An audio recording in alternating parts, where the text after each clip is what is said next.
third Q&A, a little way into our hiatus for Revenants. Again, if you found this video and don't know anything about Revenants, the comic I work on, hi, I'm Tim. I draw and write a comic called Revenants. Obviously, it's on sites such as Webtoon and Tapas and Comic Fury, amongst others, but there's also a link to my Patreon where you can directly support the production of this comic. And this now is week 3 of a brief break from uploading pages, currently on a short hiatus between chapters 10 and 11 to refuel and recharge and get the buffer back up. I built up quite a long one that slowly got worked away over the course of 10 chapters, so I'm hoping to buy a couple weeks of time drawing pages while I am not uploading pages. So hopefully at this point I'm drawing chapter like 12 or 13 or something. Let's hold thumbs, shall we? And yeah, so I've been doing these Q&As to have something to show for these weeks of me not drawing. And this specific one was asked by Clanton. Clanton is a member of the Revenants Discord and submitted these questions right around the time they joined. So this will be a few months on. I hope this Q&A finds you well so long after providing me with all these questions. And yeah, Clanton's been asking some fun geopolitical stuff about the setting. As I mentioned like last week, some of the inspirations of this comic include the likes of Bourne Identity and Metal Gear. And obviously Metal Gear is a big geopolitical, anti-nuclear war, anti-war in general statement. And my comic kind of has a little bit of that flavor that I'm stealing from Kojima to a degree. Given the whole setting includes a civil war as a backdrop and how all the characters reacted to the civil war, basically. How many of them were affected directly, how many of them managed to get away from it, if they were involved, how. So that kind of sets the tone for the story, but then obviously the new government having taken over from the wartime government is in its own sort of financial trouble and sets the backdrop for most of the story. So the question from Clanton today, I'm going to read it out because then I'm going to remember how to answer it properly, is: will there be any more further dive into the revolutionary government that is controlling New Canis? What I meant by this, describing its vision for its country, how soft they are on internal affairs, are there any diplomatic pressure from the outside through not recognizing them as a legitimate government in the first place? So Clanton's been talking about and sharing a lot of fun military history stuff within the Discord as well. And I can kind of see where this question's coming from. So, as I've said, I think I mentioned it in my last Q&A, but I've also said it about 1,000 times every time someone talks history in the comic.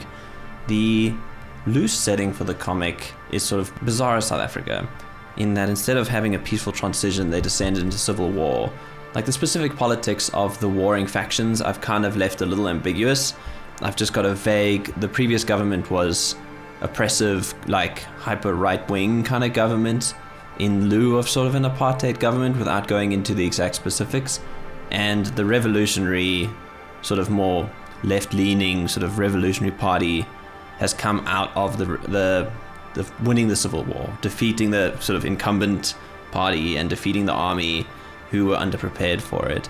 So in a lot of ways, I picture current day New Canis, the revolutionary party has democratically been elected in, so they are recognized internationally, but they're also like a party of revolutionaries, which would probably sound familiar in a lot of sort of post-Cold War, post-colonial countries, that maybe they were a little bit better at fighting than governing.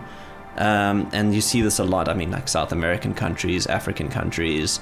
So the country is just being run by people who have suddenly found themselves having to work with words instead of guns. So they're not always maybe the best at it, but their heart's in the right place. They are a legitimate government, but they're also an underexperienced government in my sort of understanding of the story. They're still having to deal with things now, internal crime, an army that they once fought against, now having to fight for the revolutionary army, be that people who are still diehard for the old government versus people who agree with like the sort of new government that's come into place. So there's always going to be those complicating factors sort of off to the side. Maybe the cops aren't always as adept as they could be because they have sympathies towards someone who fought one side or the other during the war. Maybe they're a little bit more militarized than they could be because they're basically, a lot of them are former soldiers that maybe fought in the war and didn't know how to return to a job that didn't include carrying a gun all around all day. So it's very much like I'd say not volatile, but certainly like uncomfortable position to be in, because it's still a lot of aftershocks from a war so recent in its past.